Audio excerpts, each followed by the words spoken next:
Cool. So immediately, the very first thing we should do is a content warning for this movie. It's a lot. It's a lot of things. If it has a lot of the sex and violence, there's some incest. There's some child death. There sure is. There is also some assault. Mm-hmm. There is, I don't think any dogs get hurt. No, I don't think there are any dogs, or there? No, there are horses. The horse is fine, though. But the horse is fine. If you don't like horses, though, skip it. Let's see. If you're squeamish about sexual words like "cum," probably skip this one. I'm squeamish about you saying "come" that way.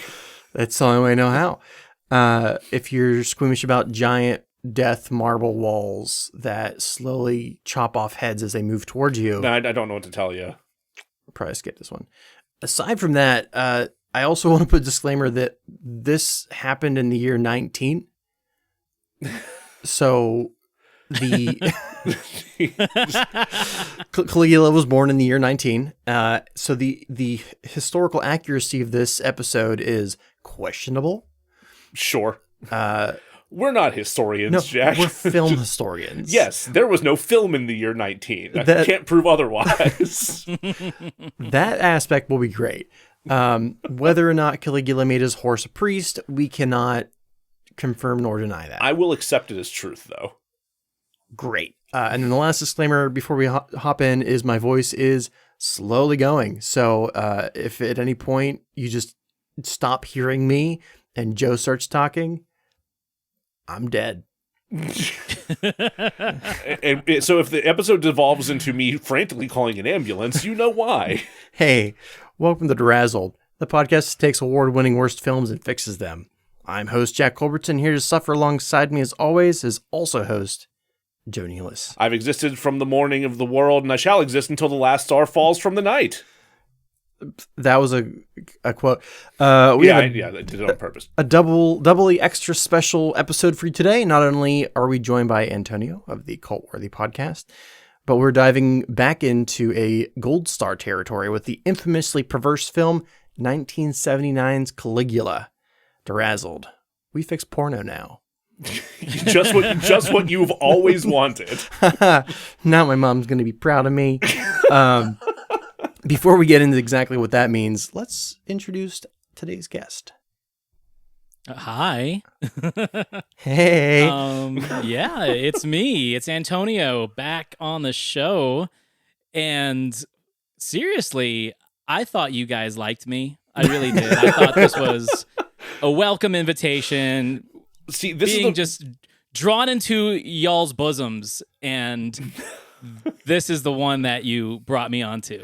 So that's the problem with being friends with us, is that sometimes we get hurt this way. We live in the shit, and if you want to hang out with us, you're gonna get shit on you. Literally.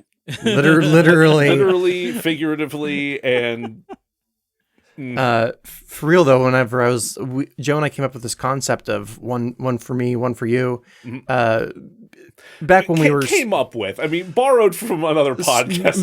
Maybe, yeah.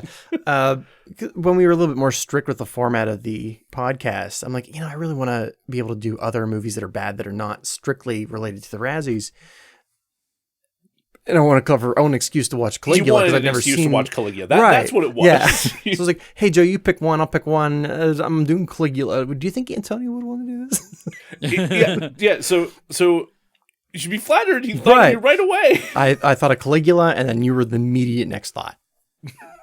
Yeah, thank you for that. And based off my response in that text thread, my response was, "Are you fucking kidding me?" Like, there was another podcast that asked me to do this movie with them because literally no one else wanted to do it. Either because they had seen it and they're just like, nope, I don't want to even go that direction, or they knew enough about it to be like, no, I'm fine with not seeing that film. And guys, I watch porn. Everyone watches a little porn now and then. If I took all the porn I've seen in my life and added all of the erections I've seen in my life in porn, we wouldn't even scratch the surface of the amount of erect penises in this film. And I had to watch it like on a Tuesday in the afternoon. See, I saved it for the Lord's Day. Joe, you did lose count of the penises almost immediately. Did you have a tracker? I was trying to count, and literally I texted Jack. I was like, I lost count like 3 minutes in. I can't. There's so many. So many cocks. It's ridiculous. Well, and you have to break them down by category. You have to go by flaccid, erect, half erect, half flaccid, cut, Moist. uncut. There's a bloody, wide... not bloody, dry, not dry. Like, seriously, there are so many different categories of penis in this movie. A wide, diverse array of peni. It's just fantastic and terrible. So now that we have the audience intrigued by this movie, they've stopped listening. They're watching the movie right now. They're like, really? They've pulled it up on Pornhub already. God, why didn't I look there? What? I'm like, why didn't I check there first? It's probably there. I mean, it's probably there. Yeah, it probably is there. Yeah. I mean, I imagine they did eventually finally get around to taking down the recording of Hamilton that was on there, but this I imagine is still there. When I was doing research, I found a list of like 20, 25 different cuts of this film. There are that many cuts? Well, Jesus. it's that, and it's also like every minor cut that they did. Oh, they okay. I did not see the Pornhub cut though. The all dicks cut. Wonderful. Hey, we're gonna play a little game called Pavlovian Horses. God, I can't wait. Instead of providing a highly descriptive summary full of quips, we're going to play a game called Pavlovian Horses, wherein I'll have 5 minutes to summarize the movie and not a second more. When the timer hits 5 minutes, Joe will blast me with horse noises. Horses. If Caligula is to be believed, they make excellent senators and wonderful lovers. I agree with half that statement. I'd vote a horse to the Senate. Yeah. Could do worse. Before we do that, though, Joe's going to remind you of something. Oh, yeah. If you haven't already, please rate and review the show everywhere you possibly can so that more people can discover us and get us into their ear holes. Please do that on Spotify, Apple Podcasts, Podchaser, wherever you happen to listen to podcasts. We would really appreciate it. Please and thank you. Fantastic. All right. Antonio, I've done this. I rehearsed this twice and just made it both times, so we'll see. Okay. I believe in you. 3, 2, 1, go.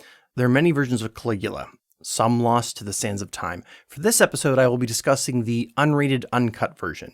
What you need to know for this cut is that Caligula was mostly made by one filthy pervert who shot some softcore porn, then a second filthy pervert was pissed at the lack of cum and penetration, and so he added an hour of hardcore to liven things up a bit. We open on Caligula and Drusilla frolicking through the woods, clearly in love. Their dancing becomes sexual and the camera work becomes gynecological. This carries over to the bedroom where brother and sister catch up on the gossip of the day. Their incest is interrupted by Praetorian Guard, Macro, who informs Caligula that his uncle, Emperor Tiberius, has summoned him to Capri, his fortified sex island where the real-life Emperor Tiberius spent his days gratifying himself with minors and yeeting traitors off a cliff. Heavy is the head that wears the crown. For unknown reasons, Caligula is hesitant to go. Page down. At the island of Capri, Caligula and Tiberius have a political conversation, the details of which I can't quite remember because their little West Wing chat happens in like a James Bond villain style grotto. The hardcore porn and tyrannical torture begins here. Take note, I'm not going to stop to comment on the porn every time the porn happens. So just assume that like every 5 minutes or so, the porn is happening. Anyway, Tiberius tries to poison Caligula, who tries to poison Dromilus, the other heir to the throne, which puts Caligula on a path to assassinate Tiberius, but Caligula doesn't have the nerve, so Macro assassinates Tiberius for Caligula, And Nerva, figuring he's probably going to get assassinated himself eventually, does the sensible thing and assassinates himself. Caligula is crowned the new emperor. Caligula is betrothed to marry Macro's wife. It's this whole thing for the sitting emperor to kind of like cuck one of his buds and steal a wife. Don't worry about it. Caligula wants to marry his sister lover, so he snitches on Macro and then banishes Macro's wife / his almost wife elsewhere. With that out of the way, Caligula gets ready to marry Drusilla. However, Drusilla knows that people will yuck their yum and pushes him to marry a priestess of Isis. Caligula picks the slutty one, Dame Helen Mirren. He continues to make his sister jealous by assaulting a couple on the day of their wedding, humiliating the husband with a handful of vanilla icing, and topping off his anal cupcake with a begonia. Here, the order of events gets hazy, as the two versions that I watched, plus the actual historical events, historians disagree on what actually happened, so prepare yourself for like a murder pervert smoothie. Caligula becomes ill, but recovers. Then Drusilla becomes ill and dies. His sanity already teetering on the edge, he wanders through town only to see a skit mocking his love for his dead sister. Like any logical person, Caligula fucking hates skits and gets arrested when he tries to break that shit up. In prison, he meets a fellow pervert and a magician. Onto the orgy. Caligula orders that all of the senator's wives and daughters are to become sex workers on his indoor fuckboat. This is porn. You're watching porno. Let's wash this porn down with some brutal scenes of war. Just kidding. They forgot to tell the Britons that they were warring that day, and no one showed up. No one got the memo. Caligula claims victory, returning to Rome with Papyrus Cane to prove it. As fun as all this is, Caligula finally takes things too far when he tries to balance the national debt by having all the senators' wealth revert back to Rome upon their death. Finally, a plan I can get behind. But you can probably guess how well that went. Caligula, Helen Mirren, his magic buddy, and their child are rehearsing a play. They take 5. Caligula utters the magic word scrotum, and they are immediately assassinated. What a last word. It was almost his last word. It was so close. Most upsetting is that Incartatus, Caligula's beloved high priest, senator horse, arrives just after the assassination, or either too late to stop the assassination or too late to join in. The end. 30 seconds remaining. You have beaten the horses, Jack. Nice. Very good. Okay. Also, that was like fucking Crisco that he was using to lube up that ass, right? Like, that was not vanilla ice. It was a bucket of lard. It was lard. It was lard. It was That's fair. They didn't have Crisco lard. at the year 19. It looked like mashed potatoes. Big fluffy mashed potatoes. The funny thing, Jack, is you could have said anything, any assortment of words, and thrown the word penis, vagina, scrotum, and horse in there, and it still would have made sense. Like, it would have. You would not have been wrong. No, it's a very long movie, and a lot happens, and as long as you mention genitals, yeah, it's probably in there. I am glad that you mentioned that the fuck boat was indoors. Right, well, I don't want to confuse people. What a choice. I think it was indoor for outdoor. Like, I think that was budgetary. I didn't think they had a body of water to shoot it on. Oh, guys, I've already delved in this movie in multiple ways, and since one of you is a theater major, you should recognize game when game is present. That was fucking stagecraft beyond stagecraft. Like, that was Big River before Big River, right? They didn't have the budget to make it look really good because of all the fluffers on set. Well, I mean, so we need this a is my second thing. boat for the fluffers. Guys. Every set in this film, in like the last 2 acts, could be straight from the Muppet Show. Think of all the little windows. Think of all the little entrances and doors. Get rid of the soldiers and have like a furry monster pop up, and you've got the Muppet Show set. We could do this. Just imagine them going off to war, and then Sweetums running behind them like, guys, wait for me.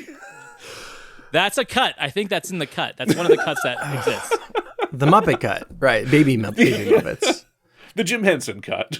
Yum. And anything of importance I missed plot-wise? Yes, everything. So much. Wonderful. Yeah. You didn't want to touch a little bit more on the existence of British papyrus? No. Nope, fine. No, I did. There was a couple of scenes. We'll talk about the individual scenes, but I do think it's important to note that there was a scene where Malcolm McDowell was in bed with a horse. Yeah, he wasn't feeling well, so he had to snug his buddy. Right. Just- Yeah. And I don't know if either of you watched any of the behind the scenes stuff, but that horse was tranquilized to chill out because it's in Right. bed with Malcolm McDowell. Yeah, it would have to be. That right? didn't matter though, because it's still a fucking horse. And I've never seen a grown man move so fast. When that horse bucks to like get up, poof, gone. Yeah. Oh, There's a cloud of smoke. I'd have put a Looney Tunes-esque hole in the wall to get away from that. So, Antonio, did you listen to any of the audio commentaries? No. So, I knew that you would do all the work, and I allowed you to do all the work. I watched Fantastic. the movie again. I showed up at 7. Smart my man. time. your That's time. That's my role. That's my job. You, I'll let you did do all good. the research. Wise choice. So there's commentary with Malcolm McDowell, and he talks about that scene with the horse. He doesn't mention that he ran away. What he does mention is that horse kicked one of the trainers, and he never saw that man again. Oh no! Did that man die? He might have died. He says he asked someone, the other trainer's like, so like, what happened to the other guy? And he's like, oh, he's in the hospital. I mean, from a horse kick, yeah. I imagine that would happen. So I'm going to leave you with the words, before we cut the break, I'm going to leave you with the words of this movie's producer, Bob Guccione. What a name. He said this multiple times, quote, "This is not pornography. This is paganography." I'll see you after break. Paganography? Paganography. God damn it. Hey, welcome back. Let's talk about some stats. Antonio, Yeah. what do you think Caligula has on the tomato meter? I'm going to say, because I didn't look, I knew you were going to do stats. I Right. don't like to look at that stuff. I'm going to say it's got a 57. Ooh, nope. Much lower. Am I much lower? Yeah. Okay. Lower. Joe? I'm gonna go. It's a 23. 22. Ooh. Yeah. Close. How about the audience score, Antonio? See, there's a lot of perverts out there, so I'm going to say a 65 on that one. Yeah, but it's a really long movie, so it's lower. We live in the year of MCU, where 3-hour movies are just the expected. That's true. That's true. I can't imagine like a 3-hour Secret War dick cut. Oh my god. Actually, that and the cat's butthole cut. Anyway, Joe, what do you think? well, I was going to guess 69, but obviously it was lower. I can't do that. You can still guess sexy. No, it's Okay. the magic's gone. Oh god. 45, 38. 30. Oh god. Yeah. Yeah. Critic and audience not that far apart. No, this movie brought people together in their mutual hatred. I'm sure it brought someone together. They're all on Amazon, actually. Because Amazon, it's got a 4.3 out of 5. Really? No! Are you fucking kidding me? Wait, what? Out of 5? I was like, oh, 4.3 out of 10. Yeah, that makes No, sense. out of 5. Wait It's a minute. Amazon's 5 5. stars. Jesus Christ. 67% No! of Amazon's reviews are 5 stars. And Joe, before you get into your stats, I just have to read one review that I pulled up earlier that I just thought was fantastic. Oh, please do. So this 5-star review from a guy named David, and this was just back in January. So excited to have this on Blu-ray. It is truly and tremendously satisfying. I'd actually like everything about this movie, and now that it's on Blu-ray, I can watch it on my 65-inch UHD flat screen television to experience it in its ultimate form. A must-have indeed. You really want that? No, this is a weird targeted ad. This is native advertising for that TV. It didn't give a brand name, bro. Ah, shit. You really want that cum bowl to be nice and crisp and clear. Just gotta see that glisten. You you can see every little glistening pore of Malcolm McDowell's fist. Oh God, is here a good place to mention the zoom?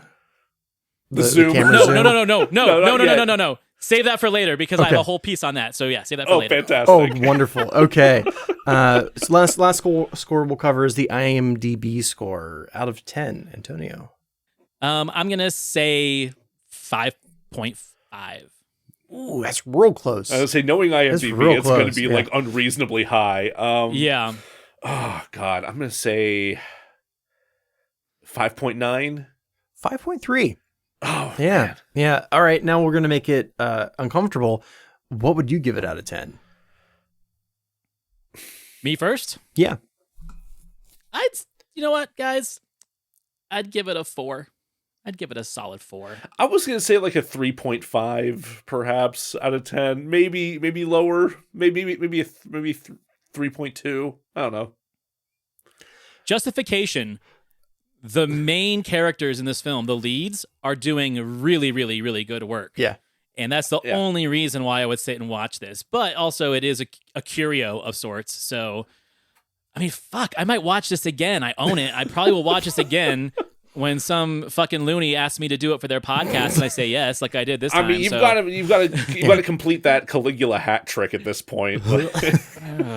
4.9 out of 10. I don't want to know how that Did you ends. just hold on? No, Jack, did you just sneak that in there? So you say He did. 4.9 out of 10? I kind of liked it. God damn it! we'll get into like what worked and what didn't work, but we'll do some foreshadowing. Sure. Oh gosh. So this movie came out in 1979, as we mentioned, which is the year prior to the Razzies existing. Yes. So it got in just under the wire for that nomination, right. which I fully imagine it would have been among the crop Yeah. of the first Razzie nominees had they had the opportunity. However, the stinkers existed. They did. At the third Stinkers Bad Movie Awards, Caligula was nominated for 2 categories: Worst Picture and Worst Director. It lost both.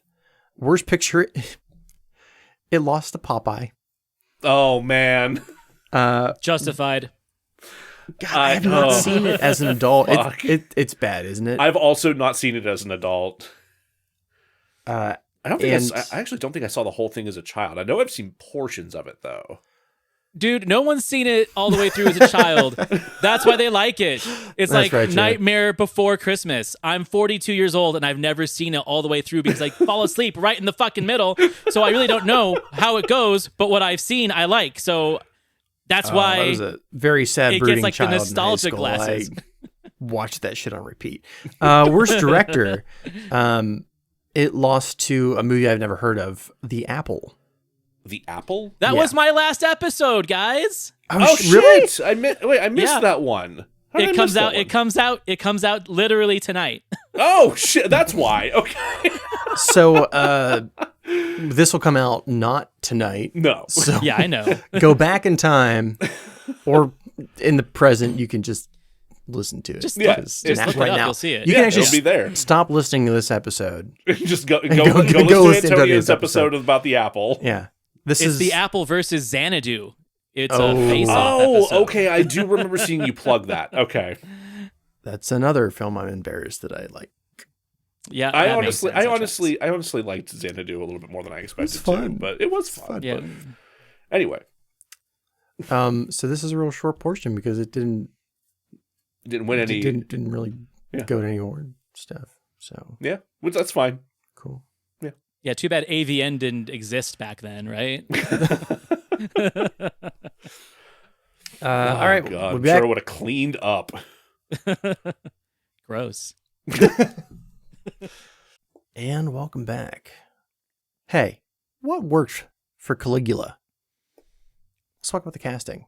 I mean, Antonio, you already touched on it a little bit that like the leads are doing a pretty good job with like the material that they're given. Like McDowell, I think, puts on a pretty entertaining performance in a number of fashions. There are some times where he goes maybe a little over the top for my taste, but given what he's working with, I can't say I blame him. Well, this is where I think that Jack hopefully will agree with me on this. You know, this is essentially a bad high school production when it comes to performance-wise. You've got a bevy of people that don't know what the hell they're doing. They're just there. They're wearing the costumes. Some of them have to get their dicks out. But you have to rely on the consummate professionals that are the head of the show, especially McDowell, to carry literally the entire movie on their shoulders.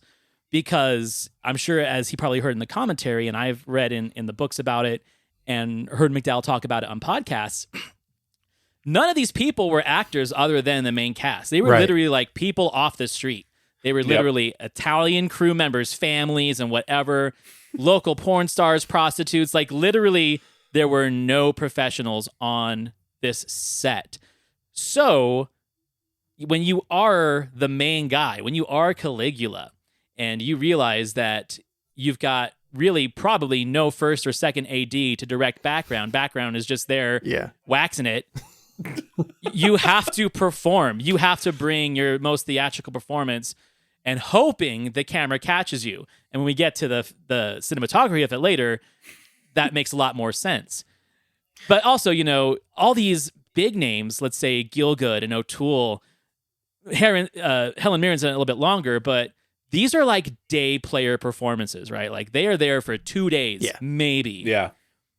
And all that's at the beginning. And then Malcolm McDowell has to carry the next 2 hours and 15 minutes of screen time essentially on his own. So yeah, the cast does what it has to do. And being the consummate professionals that they have, I have zero complaints with the main cast.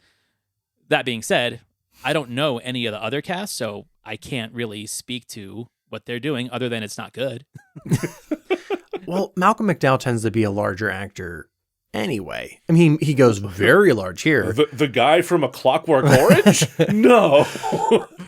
But given the material, I think he did well with how large he went. And I think that even the background people aren't great, but given that many did not speak English, not bad. I forgot about that. You did mention that before we went live. Yeah, that is a little bit surprising that even with that language barrier, they're able to really kind of make things work.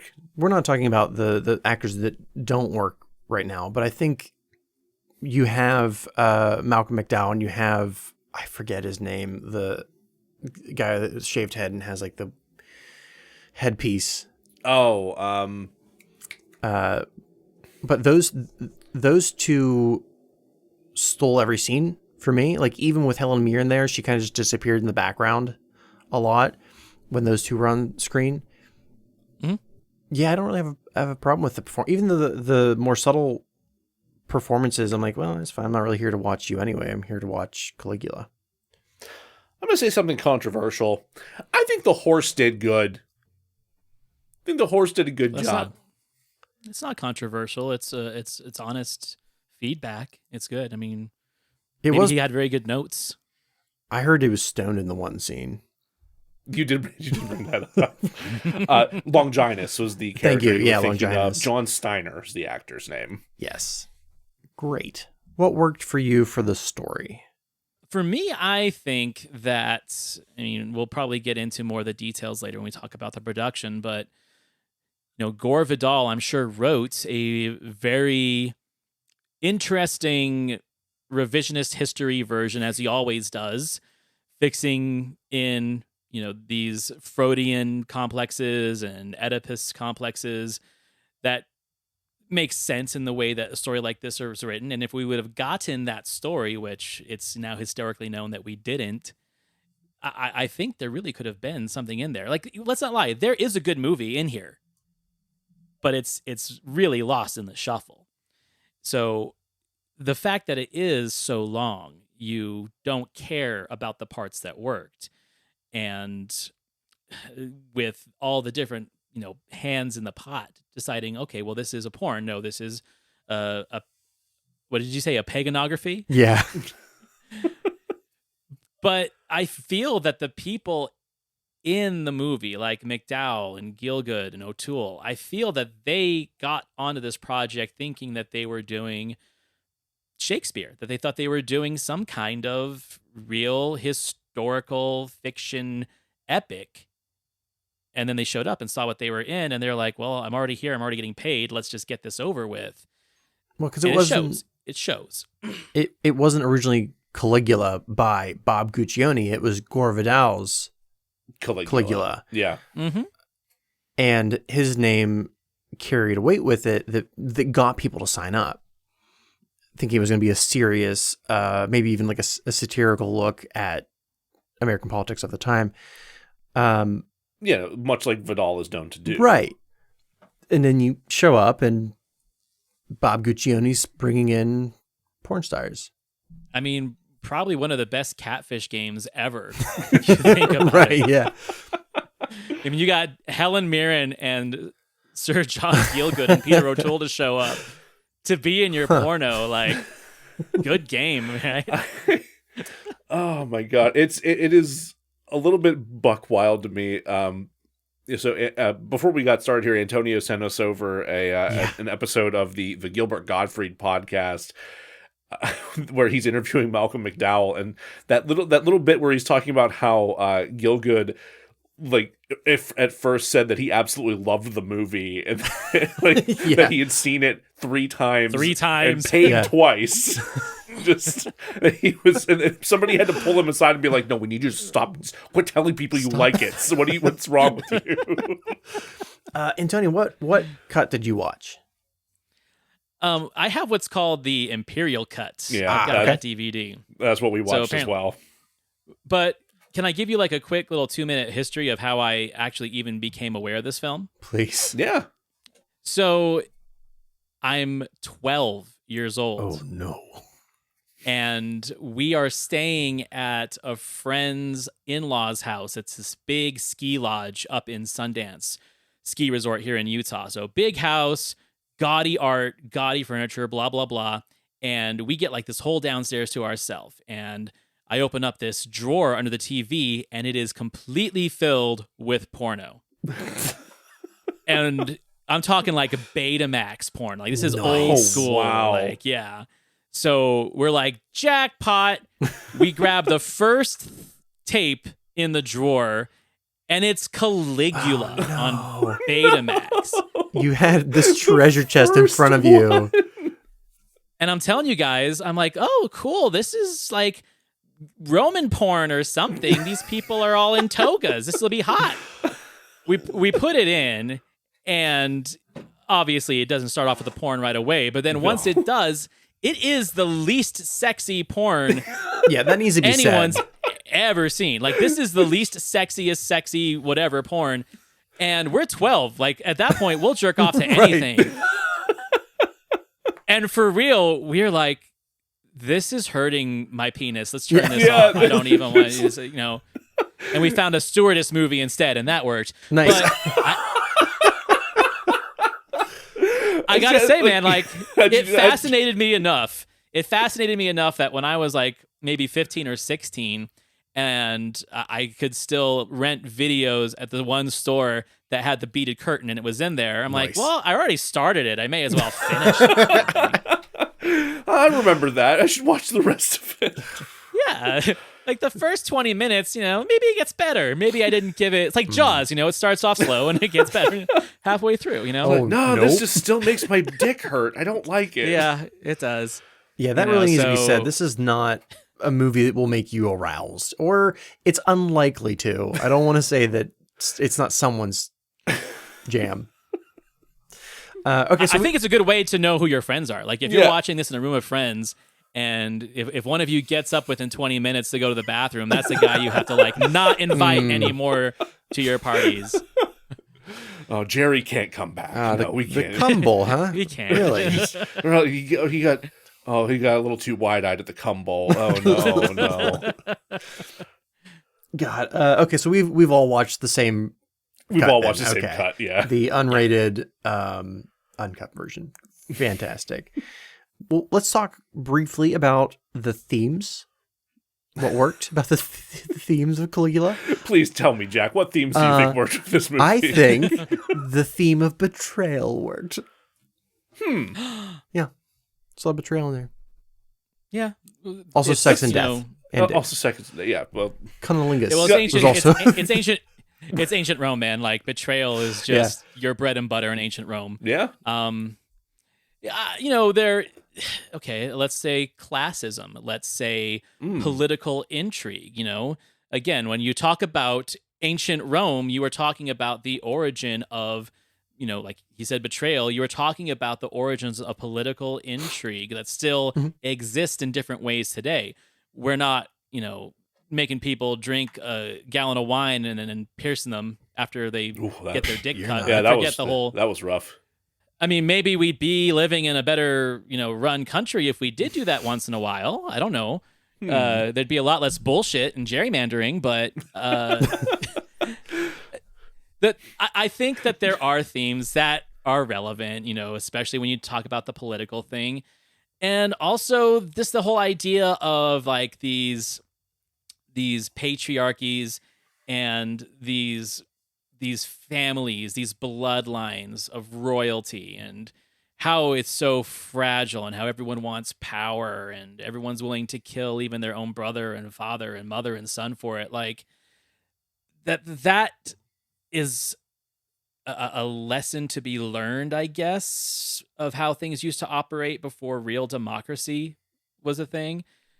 But the penises kind of take away the power, That's one of the reasons I wanted to know what version you'd watch, because the Imperial Cut has two different versions. The second one being the quote unquote unreleased version, and it basically it's the same movie as the one you watched. They just took away the hardest hardcore porn parts, and you're not as distracted by the porno. You can actually watch the performances. You can see the story. It's way more jarring because they didn't do a good job of removing those parts. It's just somebody like went in and took away that half a second of penetration. So I'm curious as like which parts they removed.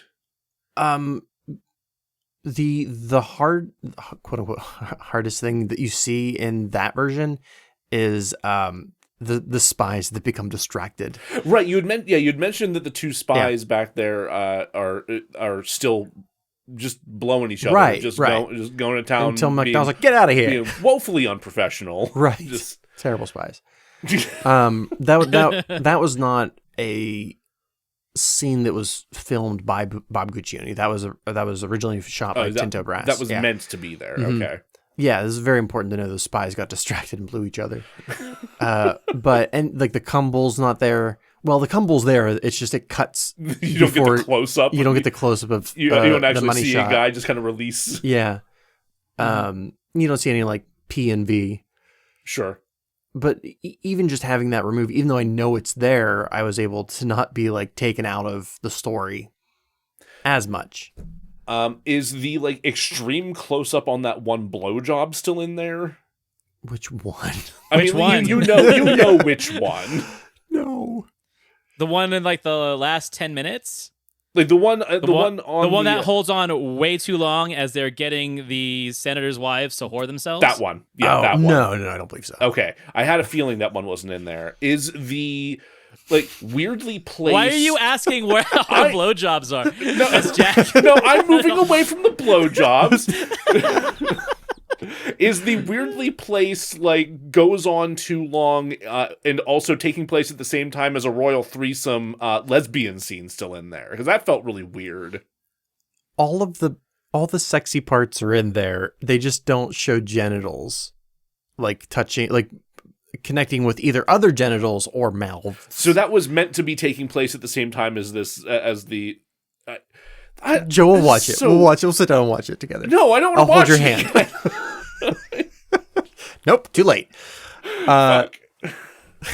You know what this needs? Do you guys ever watch pop-up video on VH1? Yes. Yeah. Someone needs to do a pop-up video of Caligula so Joe doesn't get lost on all the blowjob scenes and when they were shot. This one was added in post, and this one, and this one, and this one, and this one. This one was shot on 16 millimeter in Bob Guccione's garage. Yeah. Which probably happened. Happened. Yeah, I would not be surprised.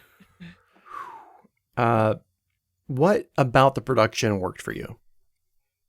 You go ahead. I got stuff to say, but I'll let you think. A lot of the movies that we cover have really, really boring stationary camera work. And these cameras were all over the fucking place. And I was excited for it. There was a lot of interesting camera movement. I will give you that. There was not a point where I felt bored because of what the camera itself was doing. Just the blowjobs. Yeah, just the oversaturation of blowjobs. But well, I mean, there is an inconsistency of camera work, obviously, because Tinto Brass and his crew shot a bunch, and then Guccione and his crew shot a bunch. Yep. And they don't match. The lighting doesn't match. That's I think true. It was actually different film stock. Like I really believe that there's two different film stocks and speeds going on, because it is jarring when it cuts to would explain saturated and diffused sex scenes intercut with really vibrant, like the 35 millimeter close-ups and half shots of Malcolm McDowell supposedly watching what's going on. Right. And here's I'm so impressed by the editing of this movie. Like, whatever poor Italian dude got stuck in the editing room for like a year and a half editing, I don't know how many cuts of this movie together. I mean, think about, you have probably, let's say, an hour 45 or 2 hours of actual good narrative, and then you have to go in and splice all of these penetration and porn scenes in between, but still make it flow. The movie doesn't work, but God bless the guy that actually did that job, man. That was crazy. I mean, that Bob Guccione's leaning over top of him, breathing in his ear the whole time. That's got to be the most uncomfortable thing. But I agree with you. Like, even the porn bits that are cut in the quote unquote uncut version do move somewhat smoothly, or smoothly as they can. I'm lying. They're awful. I kind of want to say that, like, I wonder if more, footage of film was shot than Titanic. Titanic took track of how many feet of film they actually use, and so did There Will Be Blood. PTA always bragged about how many feet of film he shot. We don't know how many feet of film were shot for this, but I guarantee you it was a hell of a lot more. What a dick measuring contest that is. Literal, yeah. I mean, it is locked away in the was locked away in the penthouse vault. Before the cum flood. Before the cum flood washed it away. Penthouse doesn't exist anymore, right? Sure it may be an online only entity at this point. Probably. I genuinely don't know. Fantastic. What else about the production worked for you? I want to talk about really fast. You go back to your camera movements, because that is something I find really fascinating. Tinto Brass does a lot of erotic comedies and erotic pictures. Up until like the mid to late 90s, he was still doing this stuff. This probably was his biggest budget to ever work with. And you can tell that he was really wanting to show his cojones and his nalgas on this one. He's like, I'm going to do everything I can to make this production look good. And when you think about the set design, how the sets are so grand, but they're also, like we were talking about, theatrical and stage crap. They're not meant to be shot three-dimensionally. You're not meant to go in and, shoot the opposite direction. You can only shoot face forward like a stage. So how he compensates for that is, you could call it soap opera cinematography, where you're really just moving the camera along with the actors as it's like sweeping up and down these set pieces. But then when it adds in all those crazy zooms and pans, it makes me feel like I'm watching a Robert Altman movie.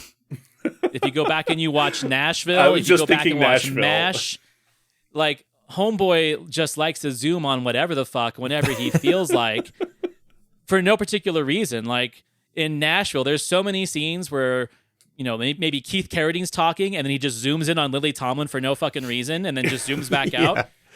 This is what Tinto Brass is doing in this film, except this film has got stuff to look at. Right. There's so much stuff going on. It's not just following the actor. You're going to follow Malcolm McDowell with your camera zoom and pan, and then you're going to stop on a lady with her legs spread and like a little person fanning her vagina with a feather. Like, yep. Helpful. It literally is like a shooting gallery of, okay, where are we going to stop the camera? Bing, you get a vagina shot. Okay, we're going to follow Malcolm McDowell up the stairs and bing, there's a blowjob. Like, yep. It's pretty cool. Well, you're going to have that when he has like 8 different camera guys all shooting at the same time. You're going to have those designated, to stay on the principal actors. And then you're going to have those that are just like, I don't know, does it look interesting? Just like zoom in and out on it. Which brings us to the zoom in and out story. So in the commentary with Malcolm McDowell, he's talking about how they're gathered around one of the monitors watching dailies. And it's like him and Helen Mirren and John, how do you say his last name? Gielgud. Gielgud? Yeah. And they're just looking into this gray abyss, not sure like what, maybe he was like really out of focus. Like, what are we looking at? And the camera slowly zooms out so you can see what's actually going on. And John Gielgud leans over to Helen Mirren and he's like, Helen, I believe that's your asshole. Yep. Which is like, okay, but also kind of impressive that the camera guy was able to get in there.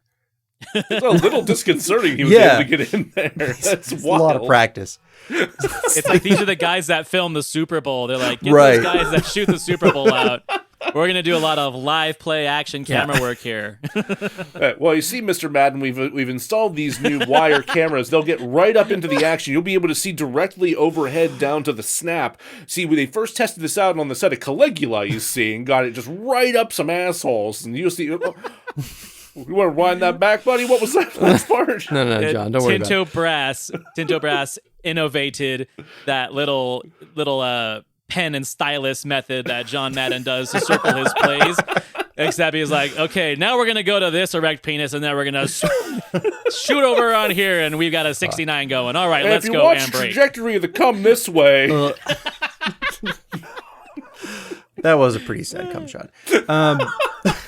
I was embarrassed for him, as was Malcolm McDowell.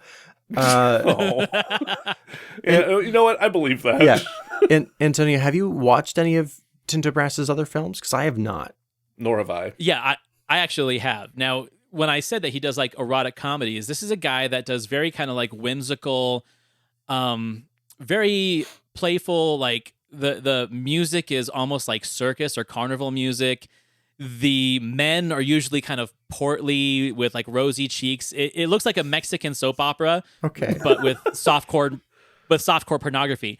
He doesn't really do a lot of hardcore. Like he'll show a penis erect, he'll show maybe a lady going for it, but for him, it's the erotica that draws you into whatever his art supposedly is. And I've never really had the opportunity to like sit through an entire film because I get bored, and it's hard to. I get bored in porn. I think a lot of people do. That's why people like watch 30 seconds and then move on to something else.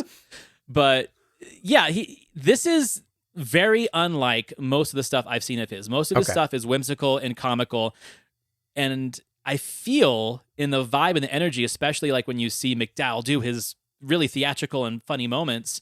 That's Tinto Brass's style. Okay. I think when the film tries to get serious is when we kind of lose it, because that's just not his style. That's my opinion. So where like McDowell doing his little dance as in the rain, screaming about his attempted assassination is more Brass, whereas the most of the fuckboat scene is probably not Guccione. It's probably Guccione. I would agree with that. And it's his little boots dance. Come on, man. He's little Yes. boots. All right, let's get into what didn't work with the casting. I mean, I would say that it's very obvious that most of the people that had speaking lines that weren't the main cast were probably amateurs, day players, maybe local theater people. Like, it is very obvious that they are not caliber actors. And they're also speaking English when they're not English speakers because they're going to be dubbed later, and that's obvious. It takes away from the credibility of the film. But again, like there's a point in this movie where you just have to let all that go, or else you're going to have a torturous time watching this. You know, you can't go into this film picking everything apart right from the beginning. You just have to watch it and then go back and pick it apart later, because it can be excruciating picking out all of the flaws that are so evident. This is one of those movies that I was there more for the experience of it, just kind of like letting the entire thing wash over me like a river of cum, and ignoring the things that don't work. And this is somehow stickier. Like the actress who played Drusilla, the first time I watched it, I really didn't pay a whole lot of attention to her. She is a weaker actress. I can't tell if she was dubbed or not. She was. I would say I think there were at least points where she was dubbed. I wasn't sure if it was the entire time. But she was also not the first person cast in that role. Right, you had mentioned that. Maria Schneider was originally cast in the part of Drusilla and dropped out for uncomfortable reasons. Right, because I think she had already done Last Tango in Paris with Brando. Yep. Where there's very controversial sex scenes in that, and she was literally trying to get away from that, and that's why when she found out what this film really was, like she even shot a few days and then saw what they were trying to do, and she's like, nope, not doing it. Yeah, no, I respect that. Yeah, that's totally reasonable. Because given what the movie turned out to be, she would have been miserable. Yeah. Kind of like Helen Mirren was in every single scene she was in. Genuinely looked like she wanted to be anywhere else throughout the vast majority of this film. Well, she was dragged into it by McDowell. Oh, was she? Yeah. They were buds. I forget what they had worked on prior to this. Maybe Oh Lucky Man? They made a movie called If together and Oh Lucky Man. Yeah, they've done a few films together. Okay. And he convinced her to join up because he's like, I'm going to be lonely and I need a bud on set. And sorry, Fred, much like we've dragged you into talking about Caligula, he dragged her into being in Caligula. I'm having a good time, though. Yeah, she does not look like she's having a good time. She's not having a good time. We're not putting a camera lens up your ass crack. Yeah. So. Yeah. I'm not that great at pulling focus. Any of the other performers specifically not work? Claudius, I felt like...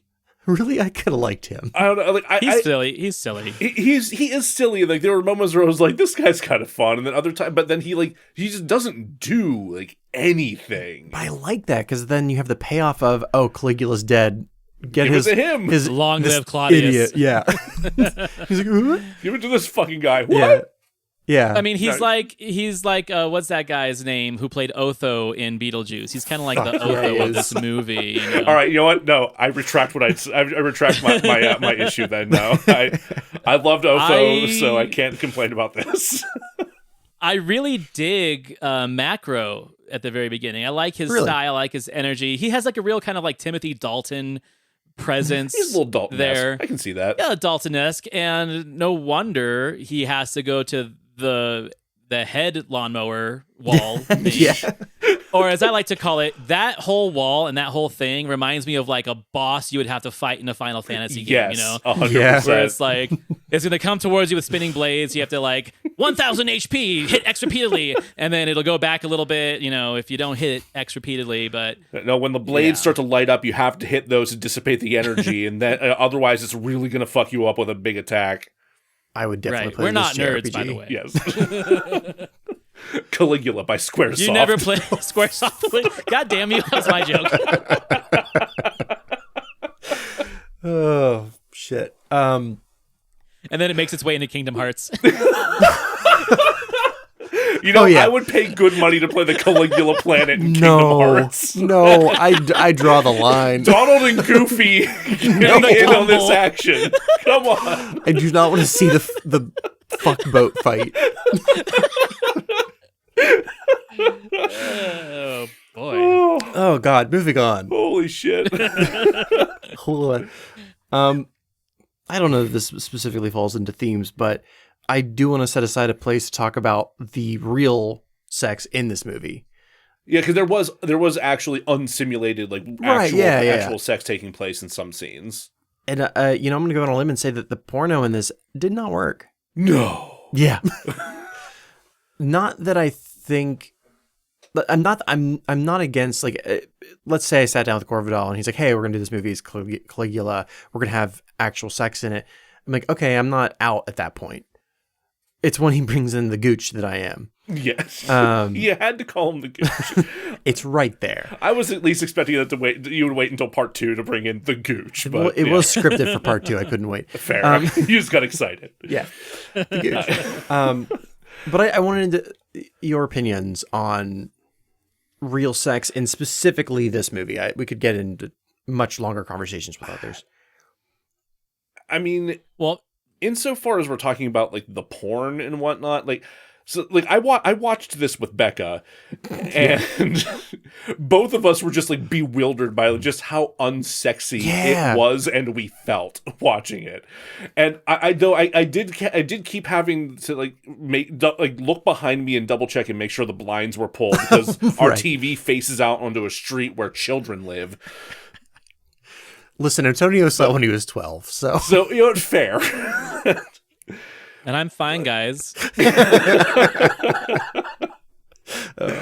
Oh God! It's astounding, like, because of how big and over the top they go with it, and how much of it there is. It's both like somehow boring and overwhelming all at the same time. Specifically the sex. Yeah, I agree with that.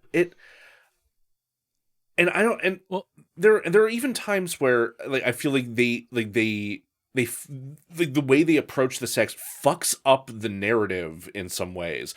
It's like often, it's especially whenever it comes to the fuck boat, to the giant brothel that he sets up with the senator's wives. Like, they're being conscripted into this, and some of them, and like all of them, honestly, seem like they're way too into it. Like, they're just like way too eager to be like, all right, sure, for this, for the good of Rome, let's give me that cock, right? But like, why would anyone have that reaction? It's like, I just got conscripted into sex work. Like, that's weird. No, I didn't sign up for this. I just married this jag.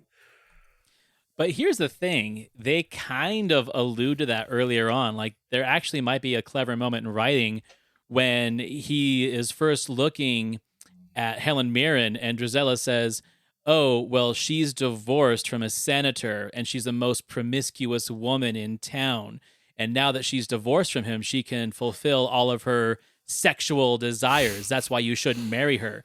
So it makes it kind of, to me, lead to that moment where he's like, you remember what my sister said about these senator wives being whores? That's what we'll do.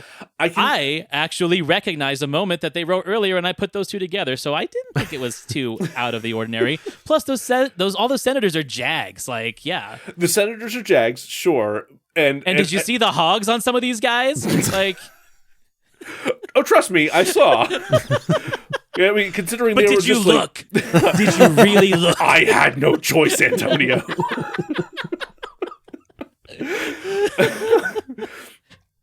I do agree that, like, they did kind of plant the seed for that kind of line of thought. It's still fucked up though, because he is kind of just extrapolating, like, she's like this, I bet they're all like this. Well, yeah, the guy was known for his rational decisions. Sure, yeah, it is definitely an example of, like, maybe this guy's not all together. But here's my opinion on this sex, really fast. Please. We talk about that not being sexy. It's because it's not narrative or performative sex. It's all provocative. It's all for provocation. It's meant to elicit a response in the viewer instead of being a part of the story. It's not like the struggling actor wandering into the casting agent's office and like, I need a job. Oh, well, how about you take off your pants?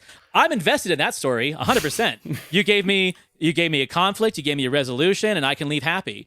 But this is just performative, provocative sex that's just there to be there. There's no real lead up to what it is. In the words of Dirk Diggler and Jackie Treehorn, it's just not sexy. And it's not. There's no story behind it. It's just there as like a set piece that the Gooch really just put in there to kind of like, I don't know if it was to intentionally fuck up Tinto Brass's movie, because that's what kind of feels like. I want your opinion. Does this kind of feel like he wanted just to like sink the Titanic? You think this is a sabotage job? It was. I feel that it was a sabotage job in the sense of like, okay, I don't like this movie that Tinto Brass made. I don't think it's going to make me any money, so I'm going to put a bunch of dicks in it, and I'm going to play it as the most provocative mainstream film ever made. And people will line up to go see it, which they did until everyone kind of spread the word that it's not that great. Yeah. But I feel that it was a sink the boat situation, in my honest opinion. Here's Did the Gooch try to sink the fuck boat? so the Gooch brought in, I think it was like 13 penthouse models for the bath scene. Yeah, it's an unlucky number of models right there. Yeah, That was his mistake. Just one too many. One too many. One Or one too few. Yeah. Yeah. Always 16. 16 is the number of penthouse models you want. But he brought those in for the bathing scene with Tiberius. Oh, okay. Because the crew had got just normal looking people off the street to be in that scene. They were still naked. They just weren't, models. You can kind of tell. Right. I think once that happened and once Tinto Brass they started arguing and Bob Guccione saw that he was not going to get his way, I think maybe he did. And this was, the movie was already done. But Tinto Brass's movie was already done when this porno was added.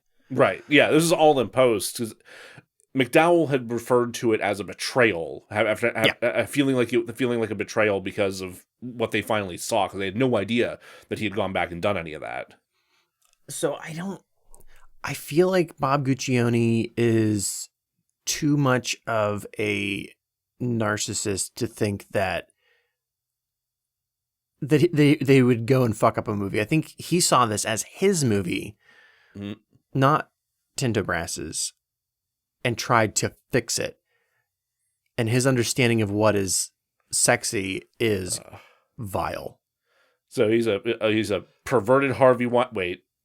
No, Harvey, no, that didn't work. He's a perverted John Peter. Wait, hold on. No, this is seeing a trend among producers here. Yeah. You're reaching, man. You're reaching. Those guys never did anything wrong, right? Well, God damn. But also, Guccione had invested in successful movies. Like, he was a producer on Chinatown, The Longest Yard, and Day of the Locust that were all critically and commercially successful. So I feel that he had, in his opinion, enough cred, street cred, business cred, to say, okay, I can make something now that's a little bit more provocative. Everyone knows that I can make real mainstream movies. Now watch what else I can do. Like, so I do agree with the narcissist and the egotistical mindset the guy has to think that he can make a mainstream porn. But also it's like, where I get conflicted is the quality. Like, no one thinks that any of that stuff is good or any of it is sexy. It really just seems like it was thrown together half-handedly, which doesn't seem to track with a guy who seems to be so concerned about quality with all the other things he's working on. Yeah, it's odd. Two thoughts. One, knowing that he invested in those other movies makes Gore Vidal trusting him make way more sense. Agreed. Correct. Because, like, Gore, why would you go to this guy to fund your movie script? But if he'd done those other movies, that makes more sense. The second thought is the only way to really tell if he bombed this movie intentionally is to go back to 1978 and watch one of his actual pornos and see if that porn matches up with the porn that's in Caligula. Have you done that homework, Jack? Not yet. Well, I'll to be continued, I suppose. Season 3, second unit. Yeah. the Gooch We'll special. we'll watch some of Tinto Brass's funny porn, and then we'll watch some of the Gooch's actual porn. Oh boy. What about the story didn't work for you? I think it got so like chopped up that it was hard to like really give a damn about any of it. Like, it felt too disjointed. Yeah. I feel like that's more on the editing Gooch side than the Sure, but I mean, it's affecting the presentation of that you're right. narrative. You know, it's Well, and also there's like a failed attempt to like humanize Caligula after Drusilla dies, you know, because he's already a wacko. And then the moment, let's say the save the cat moment of her dying and him going out in the streets and being in like this weird depression when he ends up in like the little leper camp, and you feel like maybe this will be a way to understand how he sees the common man and can relate. Like you really kind of get the feeling it's going to go that direction. It doesn't. He becomes ultra maniacal because, yeah, he has faced like trauma and tragedy and depression, and everyone's like really trying to kill him. It's not easy being Caligula. That's understandable. And I think that McDowell's performance tries to reflect that. I think that he really tries to make that connection with the audience, but the movie doesn't back him up. And so that's why it does just seem like a sloppy mess of scene after scene after scene. And that's why I say there is a good movie in here somewhere. Like, if you did put little pieces of performances together and really look at the nuance of that character, even though it's not like there's no redemption, and of course it's going to end in tragedy as films like this do, but we don't care. We don't care. Now, one thing I will give it though is that it has a very awesome score. It's got an amazing score. I will give it that. The music does slap. And it does help a lot with the scenes where you are supposed to have an emotional connection, if not with Caligula, with like another character, whether it's Drusilla. Most of the time it's Drusilla. Drusilla gets her own score. She gets her own music piece. And I think that's very charming, and it's actually my favorite one. But other than that, yeah, the story is just too all over the place for you to really care, but there is a story in there, is the point. Like yes, he is mentally unstable, but there are reasons why he does the things that he does, and we don't see that most of the time. Mm-hmm. It's just, oh, he's crazy. He's doing things because he's crazy. The degree of which he is reacting is what makes him unstable, but him going after the senators after Drusilla dies, that makes sense to me. They always were against him. And him, what I would have liked to have seen was more of his time with Tiberius when he was maybe even a little younger. Okay. Because Tiberius tortured the shit out of him. Mm. I would have liked to have seen how popular he was with the people. Yeah, you don't really see a whole lot of him just interacting with Romans. Yeah, like with the normal everyday Romans, he was very popular for the first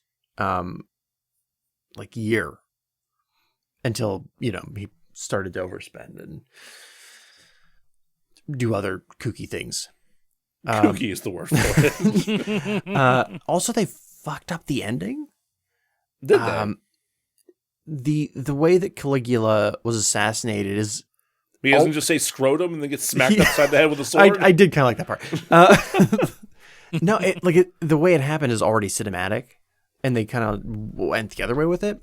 That's weird. So in real life, again, assuming this all actually happened, they had wrapped up one of the games, one of the whatever fights, and his advisors were taking him back to the palace in like a tunnel underground. And they stop when they hear like an angelic choir of boys off in like one of the other tunnels. And when they pause, that's when they decide to stab him to death. In the midst of an angelic choir of boys in a secret tunnel? Yeah. That's amazing. While also simultaneously stabbing, I forget Helen Mirren's character's name. Caesonia, and bashing his child's head off of a wall. A step. Yeah, I was saying they kind of traded that for a step. Yeah, but that I guess they did that, but Becca and I saw that coming. Like, oh no, they're absolutely gonna, and then they spike it down, and we're like, oh yeah, that turned into a Cabbage Patch doll pretty quickly. Okay, right, right, like, very obviously fake kid here. Here we go. Like you had this perfectly good actual thing that happened. You didn't do okay. Scrotum it is. Scrotum it is. Any last thoughts on Caligula? What worked, what didn't work? Becca really liked the way that he just celebrated his horse. Yeah. Good. He did love that horse. He did love that horse. I mean, the last movie that y'all talked about with me on your show was, what movie was it? Why am I drawing a blank? For the Grower Not Shower or for the... No, on your this show. show. Heaven's Gate? Heaven's Gate. Yeah. We talked about Heaven's Gate, where horses are just blown up. Literally. Willy-nilly. Yeah, it was great. So it was nice to see a horse get affection in this movie. Yeah. I know you didn't enjoy that part, Jack. A horse will never be in my bed unless it's just the head. And it's a warning from the dawn. Just imagine you waking up in the midst of that Godfather scenario and just be like, oh boy! Yeah. Get free candy. Oh no. I was confused. Maybe misunderstood the message I was supposed to get. The Don got me a present. Fuck that horse. Wonderful. Hey, I can't wait to have you back for the second part of this, which will happen later. Right now. But let's end this episode by hearing a little bit about yourself and your podcast. All right. Well, my podcast is the Cultworthy Cinema Podcast, of which you have both been guests. We did the Growers Not Showers episode, which was a lot of fun. Yes. A lot of people seem to like it. I love that episode. That was a great time. And then we also have the Cultworthy Classic, which I think you've done twice, or no, just the once. You did Joe. Yeah, we did Joe. Yeah, you did Joe. And then we were on your original show previously to do The Adventures of Baron Munchausen and Sound of Thunder. Sound of Thunder. God damn it, that movie. That was it. So yeah, those are my main shows, and I also have a third show that is not a cinema podcast called The MILF and Me, where my friend Diana, who is a 41-year-old MILF, jumps on and talks about her dating life and how it sucks in conservative Utah, and we are both very liberal, and I just sit there and listen to it. That's pretty much how that show goes. My God. A lot of fun, a lot of spicy chat. And yeah, you can find me on Instagram, Letterboxd for my movie reviews, Facebook, Twitter under The Cultworthy, and my website, thecultworthy.com. Hell yeah. Great. Yeah. Where can they find us, Joe? I think they know where they can find us, but wherever you listen to podcasts, please rate and review, as we asked earlier. If you want to follow us on social media, you can follow us on Twitter at DeRazzledPod, Instagram and TikTok at DeRazzled_podcast, or Facebook at DeRazzledPodcast. If you have a request for something you'd like to see us cover in Season 3, please email us at DeRazzledPodcast@gmail.com. We are also taking requests for anything you'd like to see pop up in our Redbubble merch store. And I think that about covers it. Great. Hey, and make sure to come back next time where we're sure to razzle dazzle you. Yep. I didn't say it. Nope. I didn't know that's where you were going. You can't. Razzle dazzle. There we go.